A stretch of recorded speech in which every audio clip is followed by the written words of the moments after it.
kurang lebih waktu saya submit setelah AJ itu ada 8 case yang saya store. Berhubungan dengan tahunan juga komisinya lumayan teman-teman ya. Komisi yang saya terima pertama kali dari Prudential 8 juta teman-teman, dari 8 case. Luar biasa. Terus saya pikir gini, beneran loh Prudential ini transfer 8 juta loh. Padahal saya terakhir bekerja itu teman-teman ya, yang di industri itu kurang lebih saya per bulannya 15-an sih, saya udah terima 15-an waktu itu. Saya pikir, beneran ini Prudential di transfer segitu ya. Nah, singkat cerita, saya semakin yakin, semakin pede. Saya jalan-jalan dalam setahun itu, hampir setiap minggu saya konsisten selalu ada 2-3 case teman-teman. Tapi ya gitu, kecil-kecil teman-teman, berapa? 300, 350, 1 juta itu udah alhamdulillah. Beneran, 1 juta, 2 juta itu udah gede banget. Jadi 300, 350, 500 itu banyak banget ya. Jadi 1 tahun tuh kalau saya total ya ada 85 case kali. Dalam 85 case itu kurang lebih omsetnya 400-an waktu itu. 400-an. Itu nganter saya startup pertama kali di Barcelona waktu tahun 2017. Ya. Nah, dari situ saya mulai PD teman-teman ya. Pada waktu itu saya pikirnya gini, memang asuransi ini nggak gampang teman-teman. Saya pikirnya waktu itu gitu susah, terus sampai situ capek. Tapi begitu saya terima bonus, itu saya melihat gini loh, sama dapat startup itu saya lihatnya ke belakang ini, kerjanya ini top ya ternyata ya. Dalam hati itu seperti itu, gitu. Nah, ya. Karena kan apa? Pada waktu kita kerja itu kan kita nggak diapresiasi itu nggak pernah kayak di Prudential teman-teman. Ya kita ada trip luar negeri, tapi nggak, tripnya itu ya biasa aja. Tripnya itu ya kita ke luar negeri meeting, ya kan, meeting habis itu ya ada jalan-jalannya, ya udah lu jalan sendiri lah, kasih disewain hotel apa, ya udah lu jalan sendiri gitu ya, cuman bertiga berempat gitu ya. Jadi biasa banget gitu ya. Begitu di Prudential ngicipin startup, luar biasa ya ini yang Prudential yang memperlakukan agent-agentnya ya, saya pikir. Nah sejak dari situ saya memutuskan untuk full time teman-teman ya. 2012 saya naik UM dan saya full time. Nah dari situ pelan-pelan ya di Prudential ini saya belajar bukan cuma tentang uang, bukan tentang bagaimana kita ngelola uang, tapi bagaimana kehidupan kita ini lebih bermakna di Prudential ini ya. Dulu teman-teman kalau mau ngomong depan sini udah amit-amit teman-teman, nggak bisa, grogi teman-teman. Ya, tapi di Prudential tuntutan, mau nggak mau harus mau nggak mau harus bisa teman-teman. Nah di sana kita dipaksa untuk bertumbuh. Ya bukan cuma berkembang untuk diri, tapi bagaimana kita mempunyai nilai-nilai yang kita nggak pernah dapetin di tempat lain. Itu yang saya rasakan. Oke teman-teman ya, ini saya ada sedikit materi buat teman-teman sedikit aja ya. Ini yang biasa saya pakai umum ya, maksudnya hari-hari yang saya pakai untuk jelasin ke orang apa sih perencanaan keuangan itu bagaimana ya. Oke, siap teman-teman? Oke, ini materi saya. Ini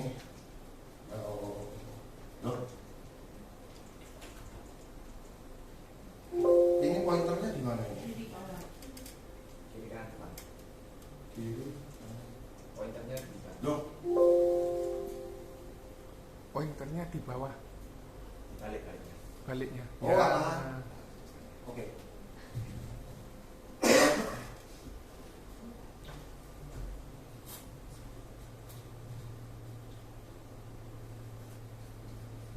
Oke, materi saya adalah asset protection dan wealth management. Jadi bagaimana kita bukan dalam kehidupan ini bukan cuma bagaimana kita menjelaskan ke nasabah, tapi bagaimana ini juga kita gunakan sendiri dalam kehidupan kita, ya.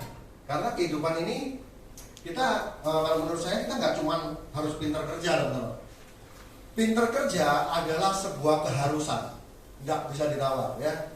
Tapi mengelola harta ini dua hal yang nggak sama, teman-teman.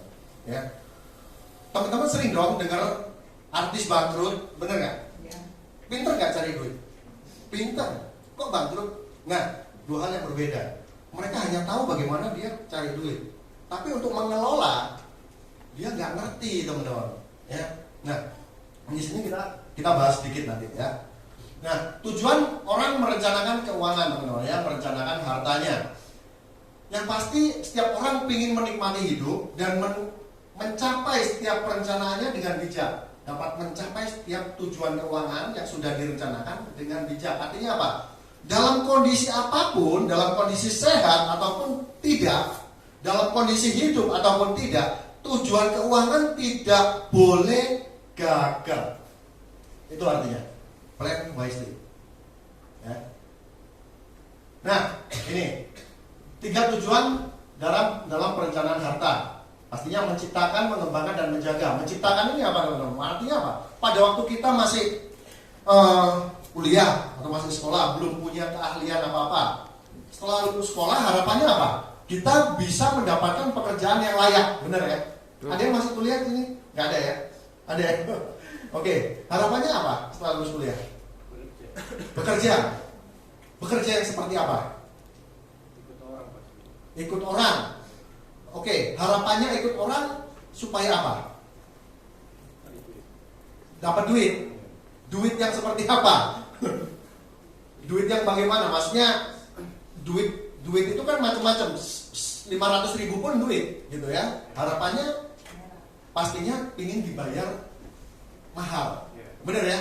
Ingin dibayar mahal. Kenyataannya pada waktu sebuah perusahaan merekrut karyawan, dia pinginnya bayar murah apa bayar mahal? Murah. Nah, nggak matching. Nggak matching. Kita sudah kuliah pingin dibayar mahal, perusahaan yang merekrut anak baru kuliah harapannya supaya dia bayarnya murah. Paham ya teman-teman ya? Nggak matching teman-teman. Jadi artinya apa? Ya mungkin kita akan jadi wah pindah sana pindah sini seperti itu ya. Nah, menciptakan. Nah, tujuan kita pada waktu setelah kuliah kita ingin menciptakan uang. Kita ingin menciptakan aset ya. Nah, dalam berjalannya waktu semakin matang kan kita ngerti dunia kerja, pengalaman semakin banyak, perusahaan baru mau bayar kita lebih karena apa? Pengalaman, teman-teman. Ya. Perusahaan bukan cuma lihat kita lulusan apa loh, teman-teman, tapi kalau kita nggak ada pengalaman, ya. Tapi di Prudential, teman-teman, bayangin lulusan SMA di Katrol, banyak nggak yang bisa sukses? Bisa. Bukan berarti itu sebagai standar. Oh, kalau gitu semua orang tak rekrut, bukan, teman-teman. Tapi sebuah akademik, nilai akademik dengan lulusan S1, S2 itu adalah bonus sebenarnya. Ya. Tapi etos kerja itu hal yang nggak sama, teman-teman. Ya. Saya pernah ketemu seorang agent, dia S2. 4 tahun, 5 tahun di Prudential tetap agent S2. Kenapa? Etos kerja. Etos kerja. Ya. Etos kerjanya gimana? Nyantai. Pokoknya saya nggak mau kerja itu ditekan. Saya nggak mau tertekan. Saya bekerja ya apa adanya. Yang saya suka, ya itu etos kerja. Ngerti ya? Seorang S2 mempunyai cara berpikir seperti itu, ya nggak bisa sukses di Prudential. Hidupnya biasa-biasa aja. Paham ya? Nah, tapi di satu sisi, bagi teman-teman yang mungkin nasibnya kayak saya atau biasa-biasa, jangan berkecil hati. Prudential tempat yang sangat mungkin untuk teman-teman bisa sukses. Benar ya? Nah, mengembangkan ini berbicara bagaimana harta yang kita kumpulin kita harus develop, kita harus kembangkan dengan cara investment.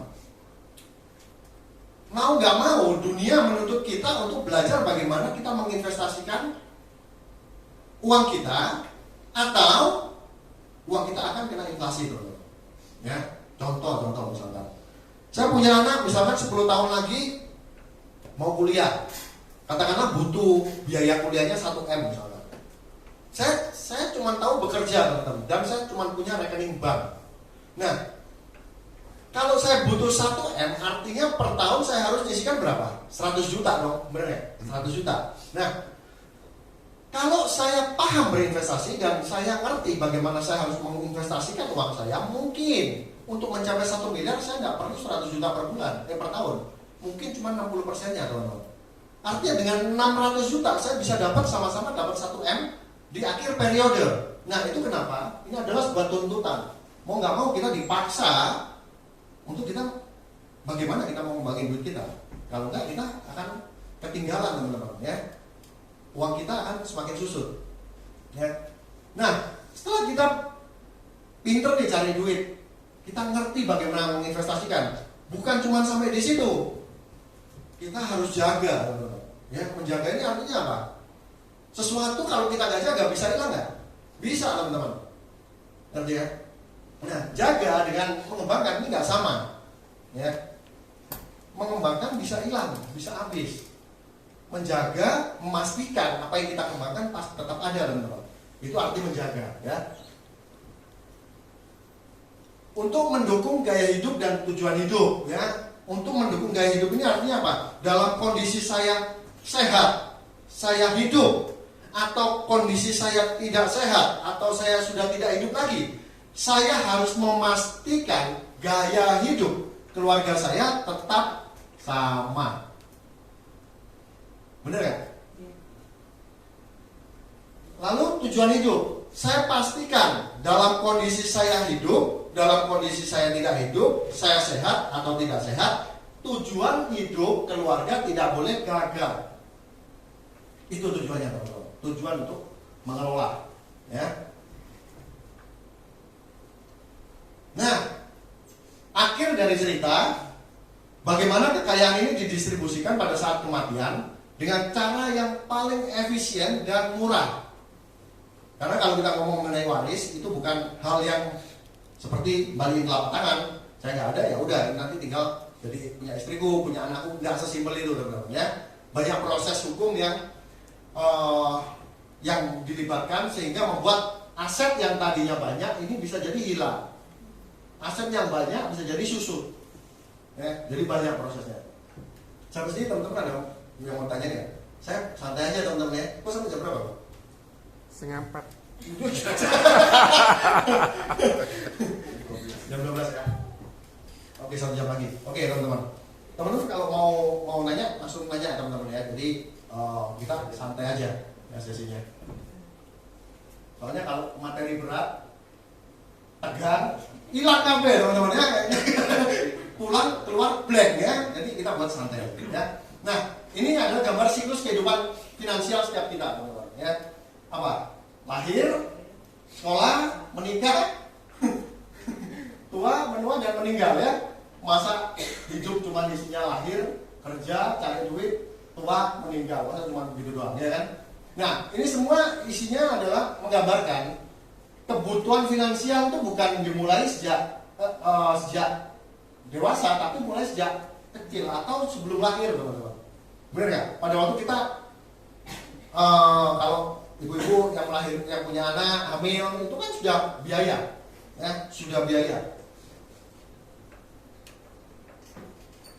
Nah, gambar di sini juga menggambarkan mengenai kepastian dan ketidakpastian, ya kan? Kepastian itu apa? Kepastian ya, setiap orang yang lahir pasti ada namanya kematian, ya kan? Ketidakpastian kita sebut namanya resiko, ya. Resiko ini bisa terjadi kapanpun. Memang orang hidup tidak pasti sakit, tapi pasti mati, teman-teman. Benar nggak? Tapi saat resiko terjadi dan tidak pernah diukur, maka kebangkrutan finansial yang bisa terjadi. Benar nggak? Ya, resiko belum tentu terjadi, tapi saat kita tidak mengukur seberapa resiko yang kita mau tanggung, maka seseorang bisa mengalami kebangkrutan finansial. Masa produktif dan tidak produktif. Nah, masa tidak produktif ini tidak harus selalu tua, teman-teman.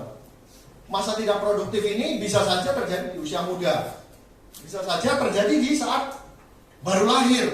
Kenapa? Cacat misalnya, cacat lahir bisa saja terjadi. Ya. Persiapan untuk sekarang dan nanti.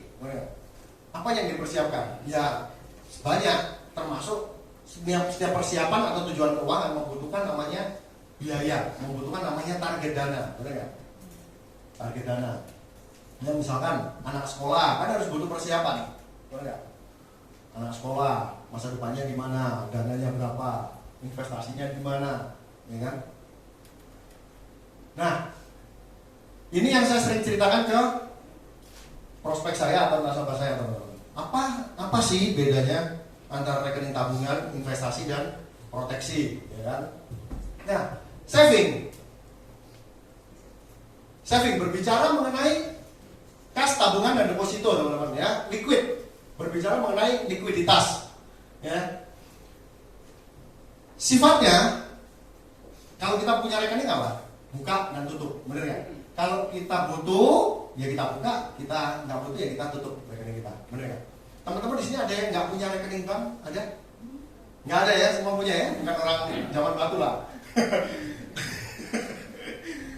Teman-teman, saya mau nanya, saat teman-teman buka rekening bank, teman-teman ditawari sama marketing bank atau teman-teman pergi ke bank untuk buka rekening sendiri? Pergi ke bank ya, setuju ya? Saya ada yang ditawari marketing bank, tapi hanya satu karena ada promo, jadi saya buka, gitu ya. Nah, pada waktu teman-teman buka rekening ke bank, karena teman-teman punya kesadaran, kalau saya boleh tanya ke teman-teman, kesadaran apa teman-teman buka rekening ke bank? Pingin punya rekening bank, kesadaran apa yang teman-teman miliki? Apa aja? Kenapa aja buka rekening bank? Saya enggak boros semua Di- pegang tangan kan. Oke, titip saya aja kan. Coba nggak boros. Oke, untuk nyimpen uang, bener nggak? Pak Joni, kenapa kok? Kelancaran transaksi. Kelancaran transaksi, untuk mudahnya transaksi. Terus apa lagi? Aman, bener nggak?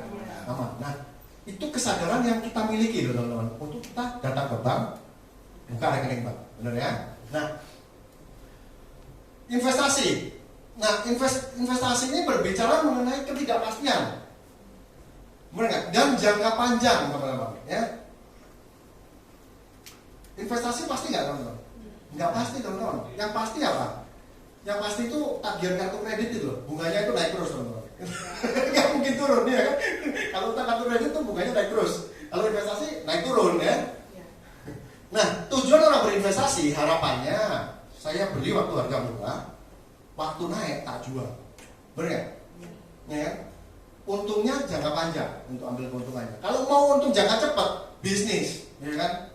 Bisnis. Ya jual apa lah, jual apa itu cepat, bisa menghasilkan keuntungan yang cepat.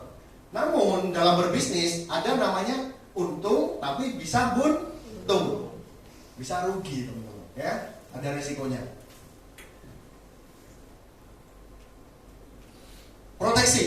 Proteksi berbicara mengenai sebuah kepastian dalam sebuah kontrak pertanggungan dalam buku polis. Ya, kalau teman-teman ada nasabah dan teman-teman nasabah ini buka polis ya teman-teman, ingat yang teman-teman jual bukan buku polis, tapi isi kontrak dalam buku polis yang teman-teman jual. Paham ya teman-teman ya? Jadi kita agen asuransi bukanlah pedagang polis, tapi apa isi kontrak dalam polis. Itu jauh lebih bermakna ketimbang teman-teman closing kirim buku polis. Ya. Yang saya lakukan dulu waktu masih agen, premi 300.000, 350, saya tetap syukuri saya bisa menjadi penjual polis. Ya. Namun dengan berkembangnya ilmu finansial, kita sudah tidak lagi menjadi pedagang polis, teman-teman. Tapi kita menjadi namanya advisor atau penasehat keuangan. Ya, yang kita jual apa? Kontraknya. Makna dari kontrak itulah yang kita jual. Bukan lagi buku polis, bukan lagi kita ngomong case. Jadi kita ngomong kualitas dalam sebuah penjualan. Ya, proteksi berbicara mengenai kepastian dalam bentuk kontrak pertanggungan dan sifatnya adalah bayar saat sehat, lu bayar loh. Saat lu gak sehat, perusahaan inilah yang akan bayari kita dan keluarga kita. Ya, ingat, proteksi bukan investasi, proteksi bukan tabungan, ya, proteksi bukan investasi. Namun proteksi harus ada dalam setiap perencanaan investasi. Dalam setiap perencanaan investasi harus ada namanya proteksi. Ya, teman-teman, yang di slide saya yang pertama tadi untuk apa? Yang poin nomor 2 untuk mendukung gaya hidup dan tujuan hidup, benar nggak? Nah, saat saya mau membuat sebuah perencanaan untuk anak saya kuliah nanti, nah saya butuh kendaraan investasi supaya uang saya bertumbuhnya cepat, benar ya? Nah, Tapi apa yang terjadi saat kapal yang saya naiki ini nabrak karang, kayak Titanic, teman-teman ya. Plan apa yang saya harus lakukan supaya anak saya tetap bisa sekolah? Sudah ada skoci nggak? Mana? Saya pinjam papan dulu ya, Pak ya.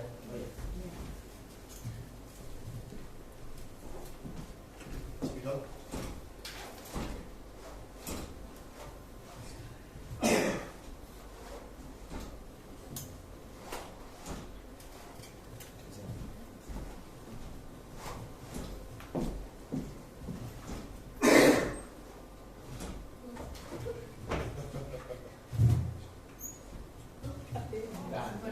Citra mana? Citra. Citra. Ayo. Begini kamu biasanya Citra.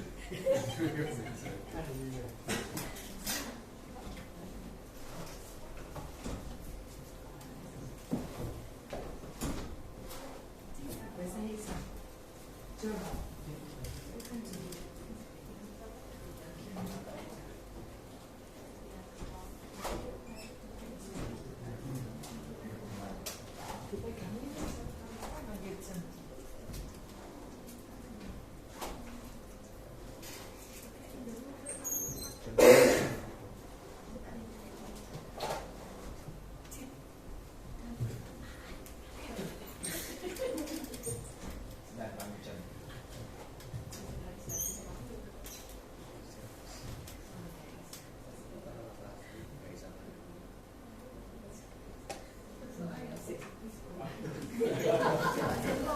Oke, sambil nunggu teman-teman ada pertanyaan nggak mengenai konsep simple ini, simple financial planning?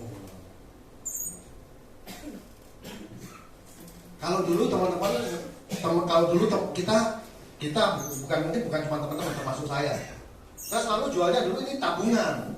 Tabungan adalah sesuatu yang wes lu pokoknya 10 tahun ini balik, tapi lu ada apa-apa diproteksi, lu sakit dibayari, bener ya?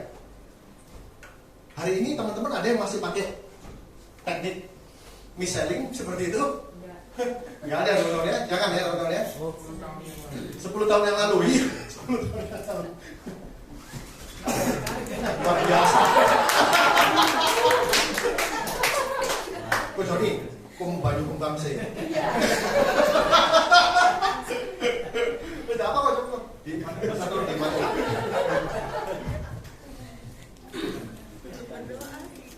Oke, teman-teman, ini kapan apa teman-teman? Bulan Bisa ya teman-teman ya? Oh, bisa. Kapal ya. Kalau ini adalah sebuah kapal teman-teman ya, ini adalah sebuah kapal.